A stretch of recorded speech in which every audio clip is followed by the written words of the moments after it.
I think I've been very happy doing what I've been doing, in large measure, um, because I believe, and I've found it to be true, that the space between myself as a physician, as a psychiatrist, and the patients that I treat is a sacred space. That there's something very special,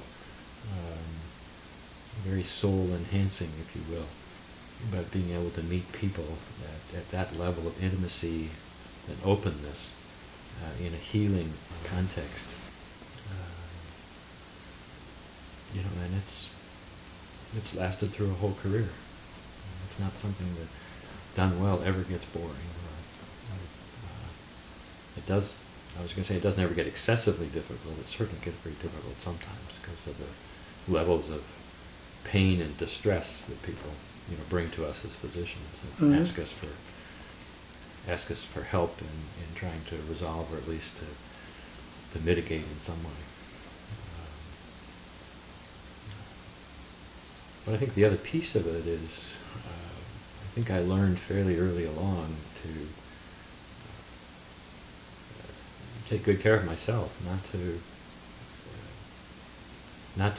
let the practice of medicine, change who I fundamentally felt myself to be, but to bring the person that I want to be, and am happy and proud to be, into the practice of medicine. But sometimes it can be described by influences that shaped you early on. Mm-hmm. Can you mind telling us about that? I have been an extraordinarily fortunate individual, if you think about sort of my own personal experience growing up. My dad was an exemplary individual, exemplary physician, and my mom was a rock. So, in terms of sort of being, loved unconditionally, supported, encouraged, that was all there, and it was all there without question, from the get-go and continuously all the way through. I think, looking back on it, the extraordinary benefit and support that I received. It's been a part of what's, I've attempted to give back. No question. I think I've been aware of being lucky for a long time, but my experience of leaving Seattle and going to Harvard was a real culture shock. I told Harvard that I was open to any roommates, and they ended up sticking us in the sort of outlying freshman dormitory, where I had roommates who were the first Jewish kid I ever knew personally and the first African American kid I ever knew personally as roommates. So it was this sort of total culture shock, also going from the West Coast and going back to Boston. Mm-hmm. And then it was sort of a political awakening as well. My dad was a very cold-blooded Republican. So was I when I went to college. And coming out of a freshman lecture class, somebody handed me a flyer that asked me, who is the personal hero of Nguyen Cao Ky, who was the vice president of South Vietnam. This is 1964.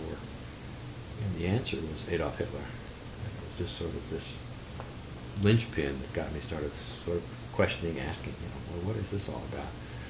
So I spent much of actually the 4 years that I was there as an undergraduate trying to figure out my relationship with what the United States was doing with the impending draft. And actually spent my senior year mostly in the stacks of the library, researching the selective service law and other sorts of things as a preparation for eventually filing a conscientious objector deferment application.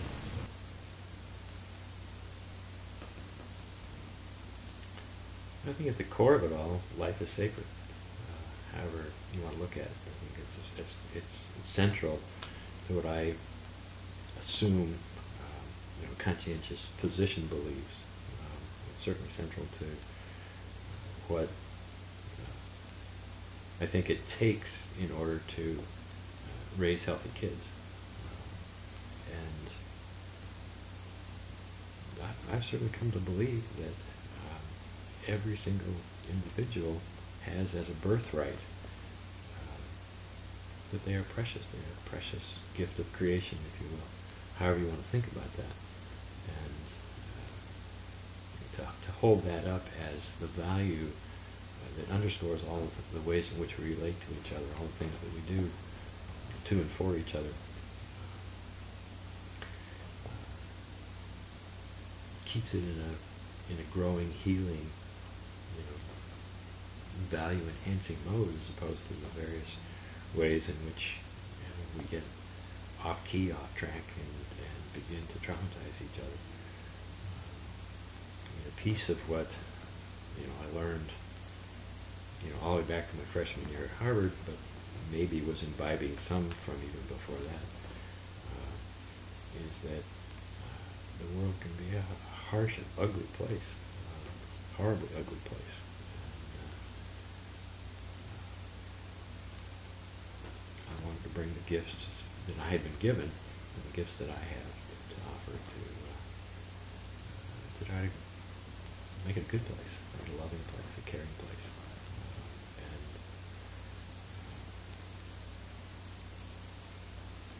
that was a community within WPSR, and eventually within National PSR, that I found among like-minded, like-focused other physicians and healthcare providers, and just people of good conscience.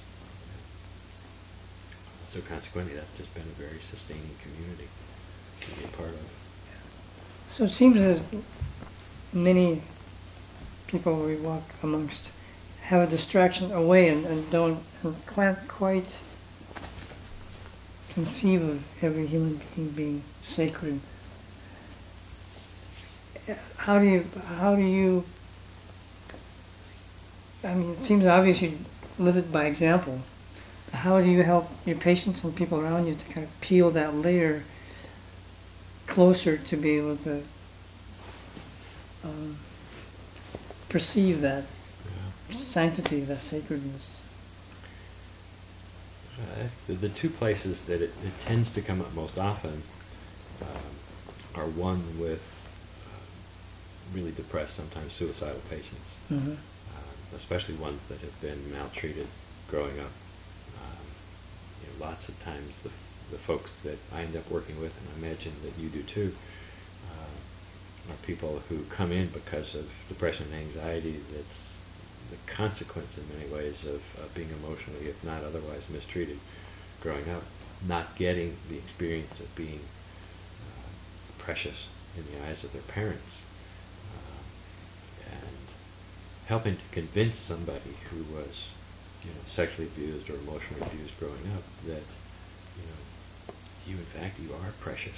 The fact that your parents weren't able to protect that or project that to you, it's not about you. It's not about not being precious. It's about the brokenness of your parents, if you will. So coming up in that context, helping folks to learn how to treasure themselves without becoming arrogant about it, but understanding that that life is a gift, and one to be nurtured, not taken away, either by suicide or other kinds of violence against self. And the other setting has been with medical students. I've had a blast mentoring medical students. I've been doing this for the Harvard Review Clerkship, so it may be the only shot that many of these students have as they head into primary care medicine to see a psychiatrist at work in an outpatient setting. And, we talk about the sacred space and the preciousness of life as a kind of foundational notion about how to be a good physician in relation to the patients that we're working with. And it's just wonderful to sort of see their eyes light up because they know it, and to be able to articulate it and share it and enhance it, make it clear that yes, this is an important piece of being a good family doctor, pediatrician, or surgeon, or whatever else you're going to do. So it comes up in those kinds of ways. Sometimes it comes up in actually talking with families where there's been a fair amount of distress, sometimes abuse, and helping hold up both parents and kids in situations where there's been too much emotional violence, sometimes physical violence, not typically in an office setting having to deal with sexual abuse directly, not with perpetrator and victim together, but holding up all members of the family. So if we're working with parents who recognize that they've been abusive, and the kids who are there with the consequence of that, holding up the parents, what were your childhoods like, helping the kids sort of see the generational cascade of the violence that their family has caught up in, and helping them to begin to love and treasure each other for what they can be, who they can be for each other. Has been a very satisfying piece of this. Piece of the work, yeah. Piece of being a healer, being a physician, being a psychiatrist to these kids and families. What kind of advice would you have for physicians coming up in the next generation?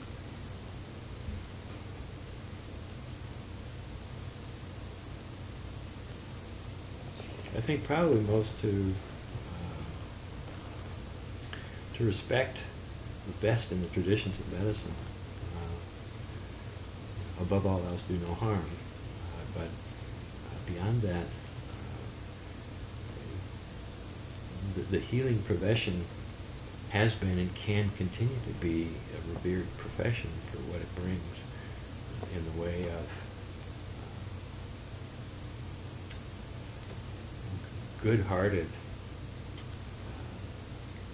invitation and opportunity to people to be very open and real about the pains and distresses and illnesses in their life, and in that way enhance the possibility that helpful and effective solutions can be generated out of the dialogue, out of the interaction between physician and patient. And to recognize that it's a profession that has within it what I would consider to be sacred responsibilities and extraordinary opportunities for living a full and dignified and ethical life. You mentioned the traditions of the profession. Can you be more specific? Well, I think in some ways we hear about the erosion of the status of physicians, and that may be as much our fault as anybody else's, in terms of the opportunities that are everywhere for physicians to be, more greedy than generous, more influenced by our own status rather than our capacity to bring healing to our patients. So I think it's a matter of recognizing that it's something that's as powerful as the art of medicine, that it's easy to get lured into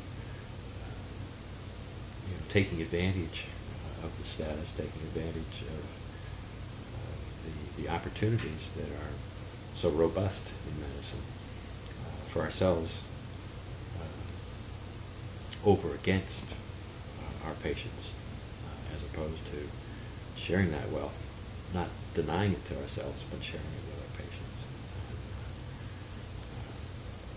In that sense, trying to make it a better circumstance for everybody. I think there's a huge responsibility. It's not terribly hard to bear, so long as we keep it in mind, but a responsibility to be healers.